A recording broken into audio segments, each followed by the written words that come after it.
Bonjour à tous, ici Manga Anime Fan. Oui, j'ai du vernis sur les doigts, j'ai vu ma nièce, donc, c'est la vie. Dans une vie, ça arrive à tout le monde. Peut-être, who knows.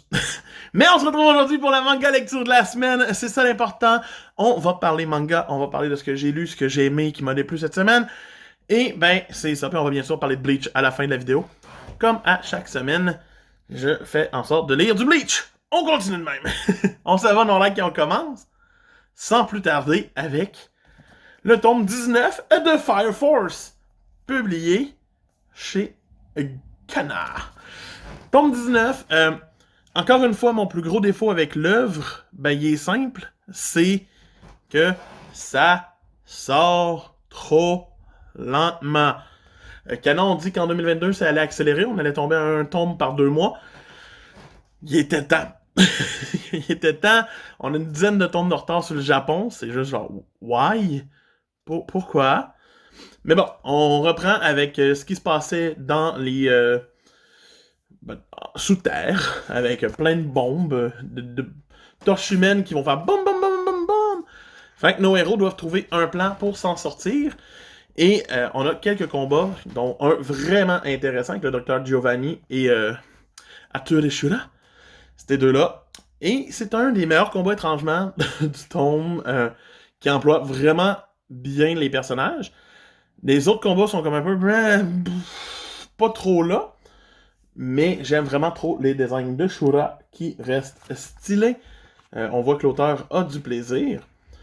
Et que, bien sûr, c'était fait pour avoir une mise en place pour que notre seul personnage qui n'arrête pas de ne plus revenir, Maki, revienne et reprenne sa place dans la brigade numéro 8. Donc,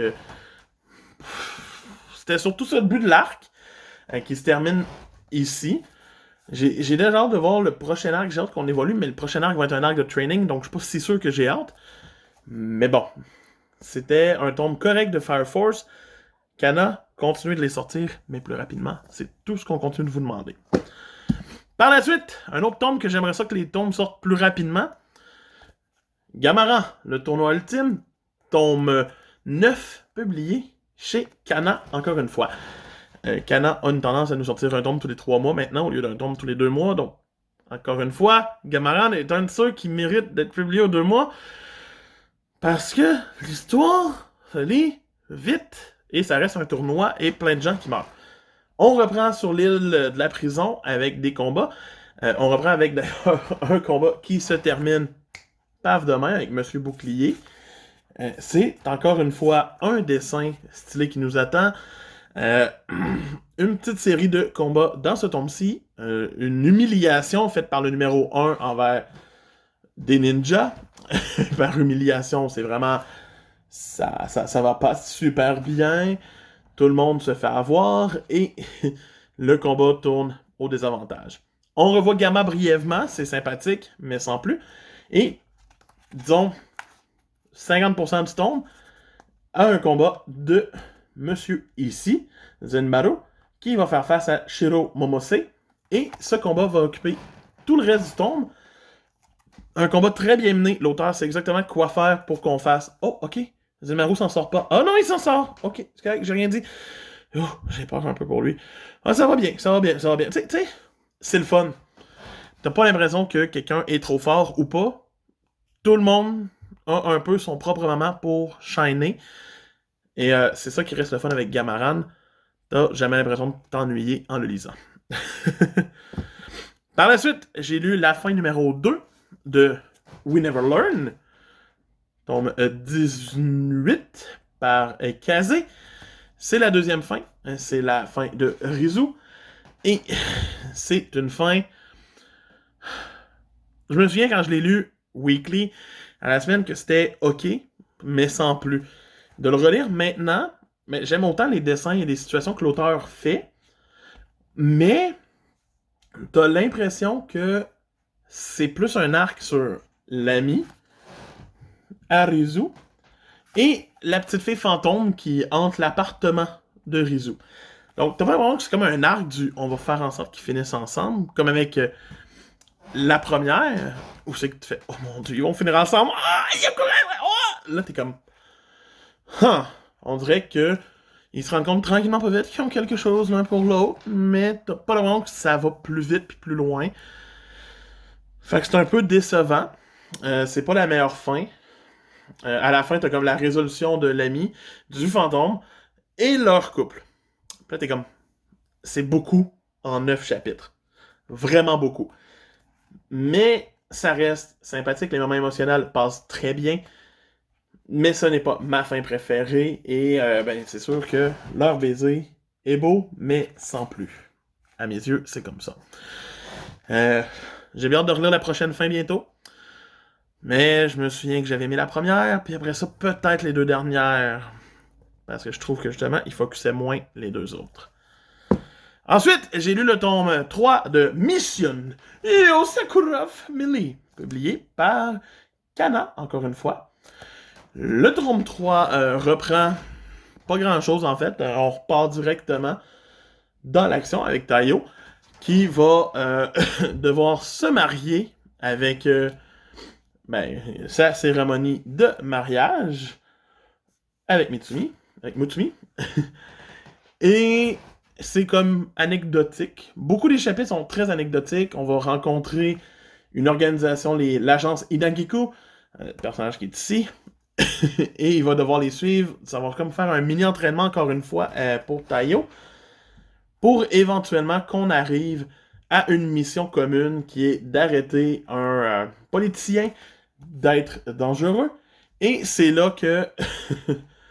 Et c'est là que ça devient un peu plus intéressant, parce qu'il y a du flashback, on en apprend un peu plus sur Tayo. On sait que ses parents, ça a été commandité, on sait pas par qui, on sait pas par quoi, mais c'est intéressant. Les séquences d'action commencent à être vraiment comme un peu mieux, mais j'aime encore pas le côté anecdotique.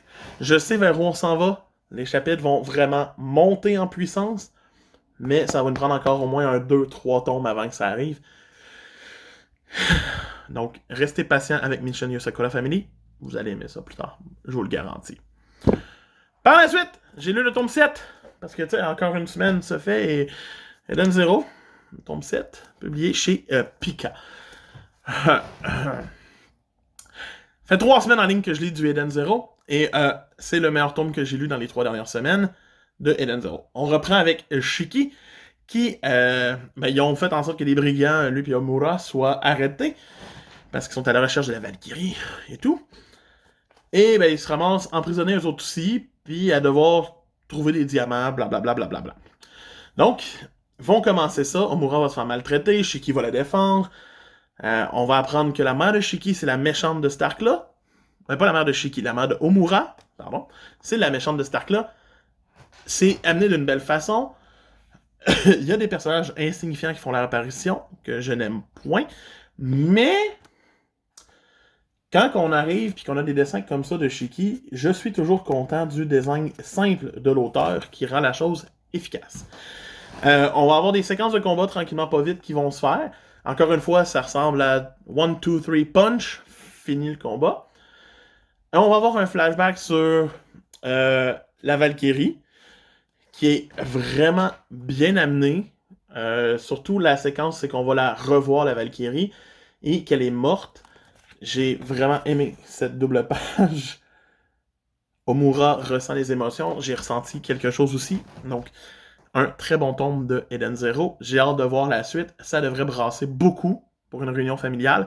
Et si l'auteur continue de même, Eden Zero va continuer de monter en puissance, puis je suis content. Pour moi, c'est ma lecture de la semaine, d'ailleurs. En deuxième, ce serait Gamaran, mais Eden Zero en priorité cette semaine. Bravo! Ouais.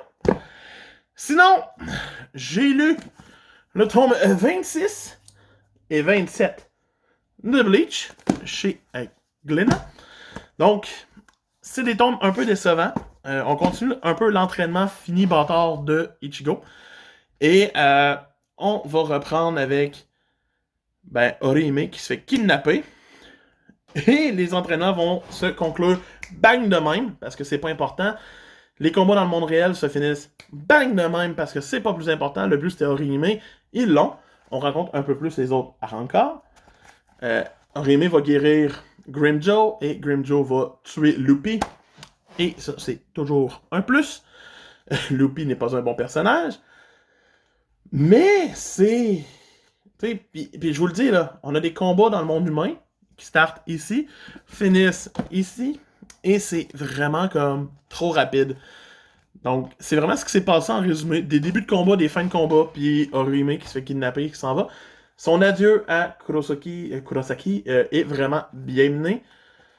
J'aime vraiment sa situation, son dernier départ. Mais, c'est tout.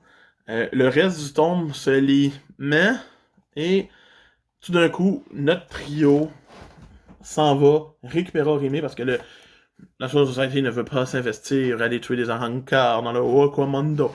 Donc, ils sont juste 3 à partir et ils vont nous montrer leur puissance rapidement dans le premier duel, qui n'est pas fini, qui va se finir dans le tome 28. C'est 2 tomes qui se lisent plus lentement, mais qui amènent pas grand-chose, parce que c'est comme la 3e fois qu'il y a des Arrancars qui débarquent dans le monde réel dans 4 tomes et demi, et que ça finit mal pour quelqu'un. Donc, l'auteur essaie-tu de nous expliquer que ça se répète beaucoup? Peut-être. Mais c'était pas les 2 meilleurs tomes de Bleach. On était sur une pente tranquillement pas vite qui descend. J'espère que ça descendra pas trop parce que c'est le fun à relire puis je veux pas me décourager. Donc, c'est ça. Mais bon, c'est un Manga Fan qui vous dit pour plus de contenu, pour plus de tout, on s'abonne, on like et on commente. Ça me fait plaisir de vous retrouver en commentaire. Puis à bientôt. Bye!